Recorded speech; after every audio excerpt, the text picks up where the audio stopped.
Hello class 8, कैसे हैं आप सभी। उम्मीद करते हैं सभी बढ़िया होंगे, लाजवाब होंगे और आप सभी अपने अपनी परीक्षा की तैयारी काफी बढ़िया तरीके से कर रहे होंगे। तो आज मैं फिर से हाजिर हूं आप सभी के सामने 50 सबसे महत्वपूर्ण सामाजिक विज्ञान के सवाल को लेकर के। ठीक है, तो देखते हैं आप लोगों की तैयारी कैसे चल रही है। इन 50 सवालों में से आप लोग कितना क्वेश्चन सही कर पाते हैं। ठीक है, आप लोग भी सॉल्व करते हुए चलिएगा। तो बिना किसी देरी के मैं स्टार्ट करता हूं। और हाँ, बहुत लगातार आप लोग के वीडियोस अपलोड होते जा रहे हैं। ठीक है, आप लोग को सभी वीडियोस देखना है क्योंकि सभी क्या है, बहुत ही ज्यादा महत्वपूर्ण सभी सब्जेक्ट का, चाहे इंग्लिश हो, चाहे हिंदी हो, चाहे मैथ्स हो, साइंस हो या सोशल साइंस हो। ठीक है, देखिए सबसे पहला क्वेश्चन क्या है, किसने वुड्स स्टील की विशेषताओं का 4 साल तक अध्ययन किया। किसने किया था?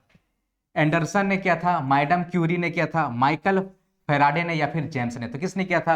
बोलेंगे Michael Faraday. Option number C पहला क्वेश्चन का क्या हो जाएगा, सही हो जाएगा। ठीक है, यहाँ क्वेश्चन नंबर 110 101 लिखा हुआ 102। आप लोग को एग्जाम में भी कुछ इसी तरीके से क्वेश्चन नंबर देखने को मिलेगा क्योंकि 3 3 एग्जाम एक ही दिन में हो जाता है। ठीक है, चलिए आगे बढ़ते हम लोग। यहाँ पे लिखा हुआ है प्लासी के युद्ध में, प्लासी के युद्ध 1757 को हुआ था। सबको पता है ना, 1757 को प्लासी का युद्ध हुआ था। तो प्लासी के युद्ध में अंग्रेजी सेना के नेतृत्व किसने किया? किसने किया? रॉबर्ट क्लाइव ने किया, लॉर्ड मिंटो ने किया, कैप्टन मुनरो ने किया या फिर कैप्टन सहगल ने किया। तो किसने किया था? बोलेंगे option number A, Robert Clive ने किया था। ठीक है, अच्छा ये जो प्लासी का युद्ध जो हुआ था ना 1757 में, ये है ना रॉबर्ट क्लाइव और सिराजुद्दौला के बीच लड़ा गया। ठीक है, सिराजुद्दौला, ठीक है, सिराजुद्दौला। ठीक है, तो इसको भी याद रखना है, कई बार पूछा जा सकता है। ठीक है, किसके किसके बीच लड़ा गया? तो रॉबर्ट क्लाइव और सिराजुद्दौला के बीच लड़ा गया। ठीक है, अब आगे बढ़ते हम लोग क्वेश्चन नंबर 103 की तरफ। देखिए लिखा पांडे गणपत, ठीक है, पांडे गणपत राय कहाँ के जमींदार थे? कहाँ के जमींदार थे ये? डोरंडा का, ठीक है, बायका काना का या फिर बड़कागढ़ का या फिर भैरों का। तो कहाँ के थे ये? तो ऑप्शन नंबर सी यहाँ पर बिल्कुल सही उत्तर हो जाएगा। यानी कि पांडे गणपत राय कहाँ के जमींदार थे? तो ये थे ना बड़कागढ़। ठीक है, बड़कागढ़, ऑप्शन नंबर सी। चलिए आगे बढ़ते हैं हम लोग क्वेश्चन नंबर 4 की तरफ। बताइए मिरातुल अखबार का संपादन किसने किया? ठीक है, किसने किया? सर सैयद अहमद खान ने, ठीक है, ईश्वर चंद्र विद्यासागर ने, राजा राम मोहन राय ने या फिर इनमें से कोई नहीं। तो इसका ऑप्शन नंबर सी, राजा राम मोहन राय ने किया था। ठीक है, ये एक फारसी भाषा का क्या था, एक तरीके से अखबार था। ठीक है, फारसी भाषा, एक फारसी भी एक भाषा होती है। चलिए आगे बढ़ते हम लोग क्वेश्चन नंबर 105 की तरफ। पता है भारतीय शिक्षा का मैग्ना कार्टा किसे कहा जाता है? ठीक है, भारतीय शिक्षा का मैग्ना कार्टा किसे कहा जाता है? ठीक है, मैकाले की शिक्षा नीति, चार्ल्स वुड का नीति पत्र, ठीक है, हंटर कमीशन या फिर इनमें से कोई नहीं। तो बोलेंगे option number B, Charles Wood का नीति पत्र। ठीक है, चार्ल्स वुड ने ही क्या किया था, एक तरीके से भारत का जो शिक्षा है ना उसमें काफी अच्छे तरीके से बदलाव किया था। चलिए आगे बढ़ते हैं हम लोग क्वेश्चन नंबर 106 की तरफ। और 106 में क्या लिखा हुआ है? झारखंड में अंग्रेजों का प्रवेश किस जिले की ओर से हुआ था? किस जिले की ओर से हुआ था? धनबाद से हुआ था, साहेबगंज से हुआ था, देवघर से हुआ था या फिर सिंहभूम से हुआ था? तो ऑप्शन नंबर डी ही बिल्कुल करेक्ट उत्तर हो जाएगा इसका। आगे बढ़ते हैं हम लोग क्वेश्चन नंबर 107 की तरफ। ठीक है, बाबा साहेब अंबेडकर ने मंदिर प्रवेश आंदोलन की शुरुआत कब की थी? आप सभी को पता है, ठीक है, कि डॉक्टर भीमराव अंबेडकर जो थे वो दलितों के एक तरीके के नेता माने जाते थे और चूंकि दलितों को मंदिर जाने का अनुमति नहीं था तो उन्होंने एक आंदोलन शुरू किया था, मंदिर प्रवेश आंदोलन, उसी उसी विषय में। ठीक है, तो 1918 में स्टार्ट किया था उन्होंने, या 1927 में या फिर 1937 में या फिर 1947 में। तो क्या बोलेंगे? 1927। ऑप्शन नंबर बी यहाँ पर क्या हो जाएगा, बिल्कुल सही उत्तर हो जाएगा। आगे बढ़ते हम लोग क्वेश्चन नंबर 108 की तरफ। बताइए विद्रोही सैनिकों ने, ठीक है, विद्रोही सैनिकों ने किसे भारत का सम्राट घोषित किया था? भारत का सम्राट किसे घोषित किया था? विद्रोही सैनिकों ने। ठीक है, 1857 में जब हो रहा था, क्या हो रहा था 1857 में? बोलेंगे सैनिक विद्रोह हो रहा था। ठीक है, 1857 सैनिक विद्रोह, 1857 का विद्रोह आप सभी को पता है। तो वो जो विद्रोही जो थे वो किसको अपना सम्राट घोषित किया था? भारत का सम्राट साजिद अली शाह को, बादशाह बहादुर शाह द्वितीय को या फिर सुजाउद्दौला को या फिर शाह आलम को। तो किसको बोलेंगे? ऑप्शन नंबर बी, बादशाह बहादुर शाह द्वितीय। ये उस समय मुगल सल्तनत के एक तरीके के बादशाह थे उस समय। ठीक है, अब आगे बढ़ते हैं हम लोग क्वेश्चन नंबर 109 की तरफ। ठीक है, बताइए गुलामगिरी नामक पुस्तक किसने लिखी? पता है गुलामगिरी नामक पुस्तक किसने लिखी थी? ज्योतिबा फुले ने लिखी या फिर नारायण गुरु ने लिखी या फिर स्वामी विवेकानंद ने या फिर राजा राम मोहन रॉय ने? किसने लिखी? तो बोलेंगे भाई ज्योतिबा फुले ने लिखी। ठीक है, अब आगे बढ़ते हम लोग क्वेश्चन नंबर 110 की तरफ। पता है किस वर्ष अंतरराष्ट्रीय हॉकी फेडरेशन की स्थापना हुई थी? किस वर्ष हुई थी? किस वर्ष हुई थी? 1905 में, 1910 में, 1900 में या फिर 1915 में? तो बोलेंगे इसका जो अंतर्राष्ट्रीय हॉकी फेडरेशन है ना 1924 में इसका हुआ था। 1924 तो यहाँ कहीं भी नजर नहीं आ रहा, ठीक है, 1924 में इसकी स्थापना हुई थी। तो ऐसे केस में हम लोग 1900 को टिक करेंगे, ऑप्शन नंबर सी, और हम लोग आगे बढ़ेंगे। ठीक है, आगे बढ़ते हम लोग क्वेश्चन नंबर 11 की तरफ। बताइए 1791 ईस्वी में ब्रिटिश जोनाथन, ठीक है, ब्रिटिश जोनाथन डंकन द्वारा हिंदू कॉलेज कहाँ स्थापित किया गया? कहाँ पे स्थापित किया गया था? लखनऊ में, कलकत्ता में, दिल्ली में या फिर बनारस में? तो कहाँ किया गया था? तो बनारस। ठीक है, हिंदू कॉलेज की स्थापना कहाँ हुई थी? बनारस में हुई थी। अब आगे बढ़ते हैं क्वेश्चन नंबर 12 की तरफ। बताइए ग्रैंड, ठीक है, grand old man of India किसे कहा जाता है? किसे कहा जाता है? गोपाल कृष्ण गोखले को कहा जाता है, या फिर महात्मा गांधी को, या फिर दादा भाई नौरोजी की, या फिर, ठीक है, व्योमेश चंद्र को? तो किसे बोला जाता है? बोलेंगे दादा भाई नौरोजी की। ठीक है, तो यहाँ पर ऑप्शन नंबर, क्वेश्चन नंबर 12 का ऑप्शन नंबर सी बिल्कुल सही उत्तर होगा। अब आगे बढ़ते हैं हम लोग क्वेश्चन नंबर 13 की तरफ। ध्यान, आप लोगों का जो एग्जाम है ना यही सबसे घुमा फिरा करके क्वेश्चन देता है। ठीक है, चलिए आगे बढ़ते हम लोग। सरकारी दस्तावेज कहाँ रखे जाते थे? सरकारी दस्तावेज कहाँ रखे जाते थे? अभिलेखागार में, कार्यालय, या फिर पुस्तकालय, या फिर इनमें से कोई नहीं? क्या बोलेंगे? अभिलेखागार। ठीक है, ऑप्शन नंबर ए यहाँ पर बिल्कुल सही उत्तर होगा। चलिए आगे बढ़ते हैं क्वेश्चन नंबर 14 की तरफ। देखिए क्वेश्चन नंबर 14 में क्या लिखा हुआ है? लिखा हुआ है तृतीय आंग्ला मैसूर युद्ध। ठीक है, तृतीय आंग्ला मैसूर युद्ध किनके बीच में हुआ था? टीपू सुल्तान और लॉर्ड डलहौजी, या फिर टीपू सुल्तान और लॉर्ड वेलेजली, या फिर टीपू सुल्तान और लॉर्ड कार्नवालिस, या फिर टीपू सुल्तान और लॉर्ड मिंटो? तो बोलेंगे ऑप्शन नंबर सी, टीपू सुल्तान के बीच तो हुआ था, क्योंकि मैसूर के राजा कौन थे? टीपू सुल्तान थे, और उसके और अंग्रेजों की तरफ से कौन था? लॉर्ड कार्नवालिस था। ठीक है, तो टीपू सुल्तान और लॉर्ड कार्नवालिस के बीच में क्या हुआ था? तृतीय आंग्ला मैसूर युद्ध हुआ था। तो ऑप्शन नंबर सी बिल्कुल सही उत्तर हो जाएगा। अब आगे बढ़ते हम लोग क्वेश्चन नंबर 15 की तरफ। बताइए झारखंड में पहला हॉकी टीम बनाने का, ठीक है, झारखंड में पहला हॉकी टीम बनाने का श्रेय किसे दिया जाता है? किसे दिया जाता है? जयपाल सिंह मुंडा को, माइकल कीड़ो को, ठीक है, फादर कामिल बुलके को, या फिर एडवर्ड हैमिल्टन हिटली को? तो क्या बोलेंगे? Option number D, Edward Hamilton हिटली को ही दिया जाता है। ठीक है, ऑप्शन डी यहाँ पर बिल्कुल, क्वेश्चन नंबर 15 का ऑप्शन डी बिल्कुल सही उत्तर होगा। अब आगे बढ़ते हम लोग क्वेश्चन नंबर 16 की तरफ। ठीक, बताइए राजस्थान और गुजरात में किस शैली के कपड़े बनाए जाते हैं? किस शैली के कपड़े बनाए जाते हैं? छींट, बंडाना, ठीक है, मलमल, या फिर जामदानी? क्या बोलेंगे? बंडाना। ठीक है, ऑप्शन नंबर बी, बंडाना। ठीक है, ये काफी ज्यादा आकर्षक साड़ी हुआ करता है। चलिए आगे बढ़ते हम लोग। आकर्षक मतलब कपड़ा हुआ करता है। ठीक है, अब याद देखिए, बताइए सती प्रथा का पहला प्रतिबंध किस राजा ने लगाया था? ठीक है, सती प्रथा का पहला प्रतिबंध किस राजा ने लगाया था? हर्षवर्धन, अशोक, जयचंद, या फिर पुलकेशिन द्वितीय? तो बोलेंगे हर्षवर्धन ने लगाया था। ठीक है, हर्षवर्धन, ऑप्शन नंबर ए बिल्कुल सही उत्तर होगा। सबसे पहला प्रतिबंध इसने लगाया था, फिर ये वापस चालू हो जाता, तो फिर अंग्रेजों ने फिर इस पर प्रतिबंध लगाया था। अब आगे बढ़ते हम लोग क्वेश्चन नंबर 18 की तरफ। बताइए जिन खनिजों को निकालने के लिए कूपों की खुदाई की जाती है वह है, क्या है वो? कूप की खनन है, आग खनन है, प्रवेधन है, या फिर वृत्त खनन है? ठीक है, कूपों की खुदाई की जाती है। देखिए यहाँ पे कूप की, ऑप्शन नंबर ए यहाँ पर बिल्कुल करेक्ट उत्तर हो जाएगा। ठीक है, अब आगे बढ़ते हम लोग क्वेश्चन नंबर 19 की तरफ। आप लोग बताइएगा आप लोगों का कितना उत्तर सही हो रहा है। ठीक है, बायोगैस किसके विघटन, ठीक है, बायोगैस किसके विघटन से उत्पन्न होता है? किसके विघटन? बायोगैस है ना, बहुत ही इंपॉर्टेंट है, इससे ऊर्जा वगैरह निकल सकता है, ठीक है, लाइट जल सकता है, खाना बन सकता है, बहुत सारी चीज। तो गोबर से, रसोई अपशिष्ट से, पौधों तथा जंतुओं के अवशेष से, या फिर इनमें से सभी? तो बोले गोबर गैस जो है ना, मतलब इसको बायोगैस को गोबर गैस ही बोलते हैं, उसमें क्योंकि गोबर का ज्यादा लोग गोबर का यूज करते हैं, लेकिन ये सभी से निकलता है। ठीक है, तो ऑप्शन नंबर डी बिल्कुल करेक्ट उत्तर होगा, इनमें से सभी। और मैंने आप लोगों को बताया था जहां जहां इनमें से सभी दिखेगा तो 90% चांसेस होगा कि इनमें से सही क्या होगा? बिल्कुल सही उत्तर होगा। ठीक, आगे बढ़ते हम लोग क्वेश्चन नंबर 20 की तरफ। बताइए लद्दाख में, ठीक है, लद्दाख में पाया गया यूरेनियम उदाहरण है। लद्दाख में जो यूरेनियम पाया गया है उसका, वो किसका उदाहरण है? क्या वो वास्तविक संसाधन का, वो संभावित संसाधन का, या सर्वव्यापक संसाधन का, या फिर नवीकरणीय योग्य संसाधन का? ध्यान रखो ऑप्शन नंबर बी बिल्कुल सही होगा, संभावित संसाधन का। यानी कि इसकी संभावना कि भविष्य में संभावना है कि इसका हम लोग इस्तेमाल कर पाएंगे। अभी हम लोग इसका जो लद्दाख में यूरेनियम पाया जाता है उसका हम लोग इस्तेमाल नहीं कर रहे हैं, लेकिन भविष्य में संभावना है, यानी कि संभावित संसाधन के अंतर्गत ये आएगा। अब आगे बढ़ते हम लोग क्वेश्चन नंबर 21 की तरफ। बताइए बेतला राष्ट्रीय उद्यान झारखंड का एकमात्र राष्ट्रीय उद्यान है या किस जिले में? बताइए किस जिले में? ठीक है, कौन सा बेतला राष्ट्रीय उद्यान? ठीक है, किस में? गुमला में है, लातेहार में है, पलामू में है, गढ़वा में? कहां पर है? तो बोलेंगे लातेहार। ऑप्शन नंबर बी बिल्कुल सही उत्तर होगा, ये लातेहार में पाया जाता है। अब आगे बढ़ते हैं हम लोग क्वेश्चन नंबर 22 की तरफ। ठीक है, किस खनिज को काला सोना कहा जाता है? ये भी रिपीटेड क्वेश्चन आप लोगों ने पहले वीडियो देखा है, तो पता है काला सोना किसे कहा जाता है?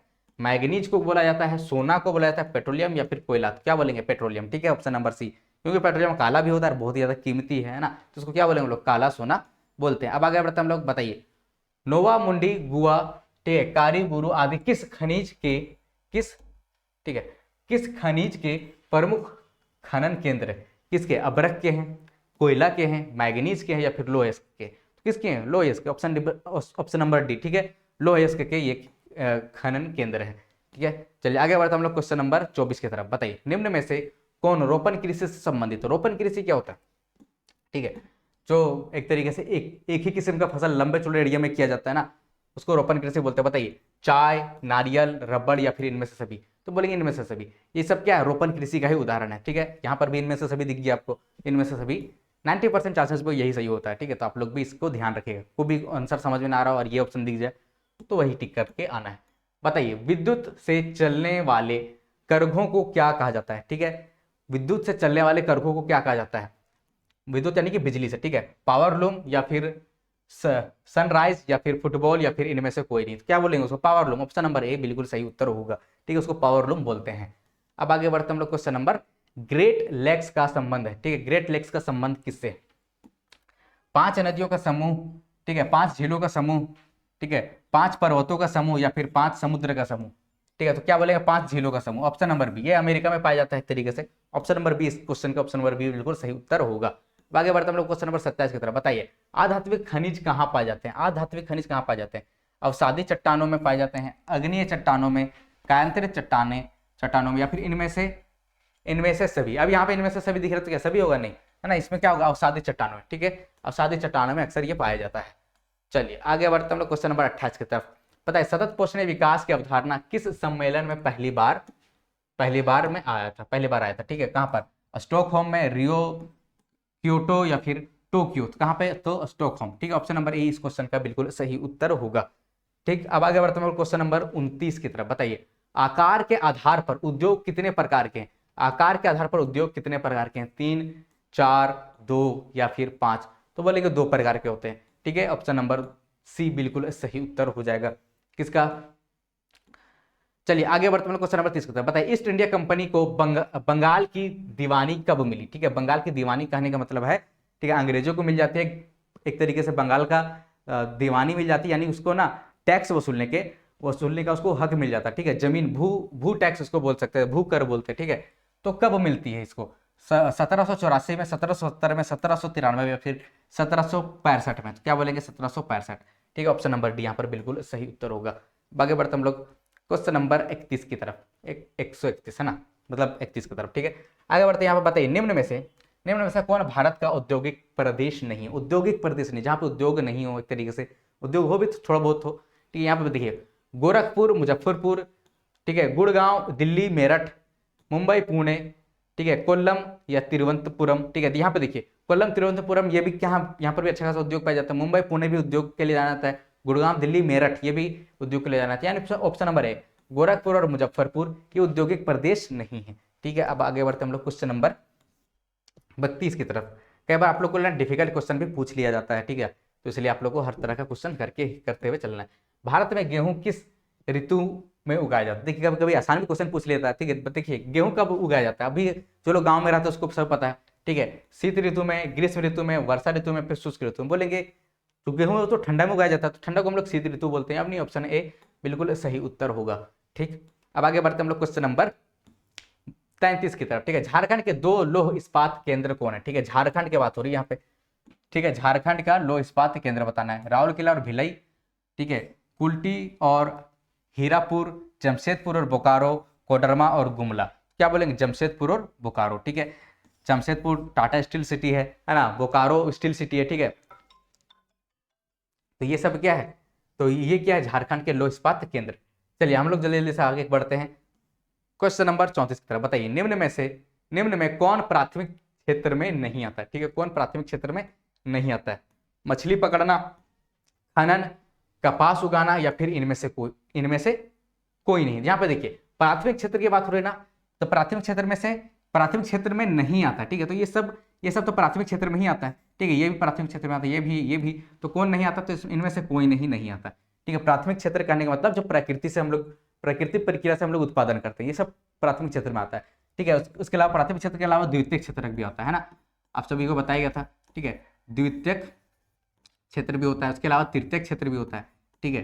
तृतीयक क्षेत्र भी होता है, ठीक है। तृतीयक क्षेत्र में किसी वस्तु का उत्पादन नहीं होता है, ठीक है। यहाँ पे सेवा उत्पादन होता है, जैसे कि अभी मैं पढ़ा रहा हूँ, किसी वस्तु का उत्पादन नहीं कर रहा है ना, ठीक है, तृतीयक क्षेत्र के अंदर आता है। वकील, डॉक्टर सब तृतीयक क्षेत्र के अंदर आ जाएगा। द्वितीयक क्षेत्र में भी वस्तु का उत्पादन होता है, लेकिन ये मशीनों के द्वारा ना, एक विनिर्माण प्रक्रिया द्वारा उसमें किया जाता है, ठीक है। जैसे कि ईटा बनाना, मिट्टी से ईटा बनाते हैं, कपास से कपड़ा बनाते हैं, ठीक है। तो ये सब क्या हो जाएगा, द्वितीयक क्षेत्र में हो जाएगा। अब आगे बढ़ते हैं हम लोग क्वेश्चन नंबर 35 की तरफ। बताइए विश्व की सबसे गहरी सोने की खान कौन सी है? कुलगर्डी है, कोयना है, कोलार है या फिर गोवा है? तो बोलेंगे ऑप्शन नंबर सी, ठीक है। कौन सा है? कोलार। कोलार को हम लोग केजीएफ के नाम से भी जानते हैं ना, कोलार गोल्डफील्ड, केजीएफ मूवी आप लोगों ने देखा कि नहीं देखा बताइए, केजीएफ, ठीक है। कोलार गोल्डफील्ड, चलिए ऑप्शन सी यहाँ पे बिल्कुल सही है। अब आगे बढ़ते हैं क्वेश्चन नंबर 36 की तरफ। बताइए निम्न में से कौन जनसंख्या वितरण को प्रभावित नहीं करता? जनसंख्या वितरण को प्रभावित नहीं करता कौन? जलवायु, भूआकृति, रहन सहन या फिर प्राकृतिक संसाधन? तो बोलेंगे रहन सहन। ये जनसंख्या वितरण कहने का मतलब कहाँ पे जनसंख्या ज्यादा रहेगा, कहाँ पे कम रहेगा, ठीक है। तो ये इसको प्रभावित रहन सहन नहीं करता है, बाकी जलवायु करता है। जहाँ बहुत ज्यादा गर्मी रहेगा वहाँ पर लोग रहेंगे नहीं रहेंगे, जब बहुत ज्यादा ठंडा वहाँ पर लोग रहेंगे नहीं रहेंगे, ठीक है। तो जलवायु जैसा अच्छा रहे जलवायु तो वहाँ पर लोग ज्यादा रहेंगे। भूआकृति, पहाड़ी इलाकों में लोग थोड़ा कम मिलेंगे, मैदानी इलाकों में ज़्यादा मिलेंगे, तो इससे भी प्रभावित हो रहा है। प्राकृतिक संसाधन, जहाँ संसाधन अच्छा खासा मिलेगा वहाँ पर भी लोग ज़्यादा रहेंगे, ठीक है। रहन सहन उस जनसंख्या वितरण को प्रभावित नहीं करता है। अब आगे बढ़ते हम लोग। बताइए 37 क्वेश्चन का, ठीक है। किसकी स्वीकृति के बाद विधेयक कानून बन जाता है? ठीक है, किसकी स्वीकृति के बाद? राष्ट्रपति, मंत्रिपरिषद, प्रधानमंत्री या फिर लोकसभा अध्यक्ष? तो बोलेंगे राष्ट्रपति जो है ना, जब तक साइन नहीं करेगा, आखिरी में कौन साइन करता है? राष्ट्रपति साइन करता है, तब जाकर के कोई भी कानून पास होता है, तब भी कोई कानून बन जाता है, ठीक है। तो ऑप्शन ए यहाँ पर बिल्कुल सही होगा। आगे बढ़ते हैं क्वेश्चन नंबर 38 की तरफ। बताइए सर्वोच्च न्यायालय का गठन, ठीक है, सर्वोच्च न्यायालय का गठन संबंधी प्रावधान संविधान के किस अनुच्छेद में वर्णित है? ठीक है, किस अनुच्छेद में? अनुच्छेद 120, अनुच्छेद 124, अनुच्छेद 242, अनुच्छेद 128? तो बोलेंगे अनुच्छेद 124। ऑप्शन नंबर बी इस क्वेश्चन का बिल्कुल सही उत्तर होगा। अब आगे बढ़ते हैं क्वेश्चन नंबर 39 की तरफ। यहाँ देखिए लिखा हुआ है वैसा कानून जिसका संबंध व्यक्ति के अधिकारों का उल्लंघन जमीन जायदाद, विवाह, तलाक आदि से हो, क्या कहलाता है? दीवानी कानून, फौजदारी कानून, सामाजिक कानून या फिर पारिवारिक कानून? तो क्या बोलेंगे उसको बोलेंगे हम लोग दीवानी कानून, ठीक है। इसको हम लोग इंग्लिश में क्या बोलते हैं? इंग्लिश में बोलते हैं हम लोग सिविल लॉ, ठीक है। चलिए आगे बढ़ते हम लोग क्वेश्चन नंबर 40 की तरफ। बताइए अंतर्राष्ट्रीय नशा निरोधक दिवस कब मनाया जाता है? 21 मई को मनाया जाता है, 26 अप्रैल को या फिर 21 जून को या फिर 26 जून को? तो ऑप्शन नंबर डी ही बिल्कुल सही उत्तर होगा। 26 जून को मनाया जाता है। क्या मनाया जाता है? अंतर्राष्ट्रीय नशा निरोधक दिवस। अब आगे बढ़ते हम लोग क्वेश्चन नंबर 41 का। बताइए विश्व का सबसे बड़ा एवं लिखित संविधान किस देश का है? तो ऑस्ट्रेलिया का है, ठीक है, या फिर भारत का है, चीन का या फिर संयुक्त राज्य अमेरिका? तो बोलेंगे भारत का, ठीक है। ऑप्शन नंबर बी बिल्कुल सही है। भारत का ही दुनिया का सबसे बड़ा लिखित संविधान मिलता है, ठीक। अब आगे बढ़ते हम लोग क्वेश्चन नंबर 42 की तरफ। बताइए संघ सूची में राष्ट्र महत्व के विषय होते हैं। संघ सूची में राष्ट्र महत्व के विषय होते हैं। इस सूची पर कानून कौन बनाता है? राज्य सरकार बनाता है, केंद्र सरकार बनाता है, राज्य एवं केंद्र सरकार दोनों, या फिर इनमें से कोई नहीं? ठीक है, तो कौन बनाता है? तो बोलेंगे केंद्र सरकार। ध्यान रखें संघ सूची में कानून कौन बनाएगा? केंद्र सरकार बनाएगा। इसके अलावा आता है, इसके अलावा है ना राज्य सूची भी आता है, ठीक है, राज्य सूची भी आता है, ठीक है। और राज्य सूची पर कानून कौन बनाता है? बोलेंगे राज्य सरकार बनाता है। इसके अलावा समवर्ती सूची भी आता है, ठीक है, समवर्ती, ठीक है, समवर्ती सूची भी आता है। और इस पे कौन बनाएगा? इसमें दोनों, राज्य और केंद्र सरकार दोनों बनाता है, ठीक है। तो ये आप लोग को याद रखना है। चलिए आगे बढ़ते हम लोग क्वेश्चन नंबर 43 की तरफ, ठीक है। अब आप लोग को है ना, अगर किसी भी टॉपिक को अच्छे से समझना है, ठीक है, किसी भी टॉपिक में अभी तक तो आप लोगों को पढ़ लेना चाहिए था, लेकिन अगर फिर भी किसी भी टॉपिक में दिक्कत होता है, समझने में दिक्कत हो रही है, तो आप लोग कमेंट में बता सकते हैं, चाहे वो किसी भी सब्जेक्ट का हो सकता हो, किसी भी साइंस, मैथ्स, सोशल साइंस, किसी भी सब्जेक्ट का हो, किसी भी टॉपिक को समझ नहीं आ रहा है तो उसको कमेंट में जरूर बताइएगा, उसको उस पर वीडियो बनाया जाएगा, ठीक है। बताइए किसी दल को बहुमत प्राप्त करने के लिए लोकसभा में कितनी सदस्य होनी चाहिए? लोकसभा में बताइए कितनी होनी चाहिए? 212 होनी चाहिए, 265 होनी चाहिए, 272 होनी चाहिए, फिर 280 होनी चाहिए? तो क्या बोलेंगे? 272, ऑप्शन नंबर सी 272। अगर सीट किसी भी पार्टी के पास, किसी भी दल के पास हो, समझ जाएंगे उसको पूर्ण बहुमत मिल चुका है और वो सरकार बना सकता है। आगे बढ़ते हम लोग, बताइए फ्लोराइड युक्त पानी से कौन सी समस्या उत्पन्न होती है? कौन सी समस्या उत्पन्न होती है? रक्त कैंसर, कमजोर हड्डी, फेफड़े की बीमारी या फिर इनमें से कोई नहीं। क्या बोलेंगे? ये भी पूछा हुआ सवाल है ना, कमजोर हड्डी। ऑप्शन नंबर बी बिल्कुल सही उत्तर होगा। ठीक, आप लोग अगर सभी वीडियोस देख रहे हैं तो आप लोग को पता चलेगा कि बहुत सारे जिसमें जो क्वेश्चन है पूछा भी क्वेश्चन है। ठीक है, और ये सब जो ना प्रीवियस ईयर का ही क्वेश्चन है। बहुत सारे मॉडल पेपर भी आप लोगों को करवाए जाएंगे और क्वेश्चन आप लोगों को इसी में से मिल जाएगा। बताइए किस समिति की रिपोर्ट के आधार पर संविधान में मूल कर्तव्य शामिल किए गए हैं? बताइए किसके? स्वर्ण सिंह समिति, मंडल समिति, ठीक है, चिदम्बरम समिति या फिर सच्चर समिति। तो बोलेंगे स्वर्ण सिंह समिति। ठीक है, इसी के रिपोर्ट के आधार पर संविधान में जो मूल कर्तव्य है उसको शामिल कर दिया गया है। आगे बढ़ते हैं क्वेश्चन नंबर 46 की तरफ। देखिए लिखा हुआ है, कलकत्ता उच्च न्यायालय कब स्थापित किया गया था? ठीक, कब स्थापित किया था कलकत्ता का जो उच्च न्यायालय है? ठीक है, कब स्थापित किया गया?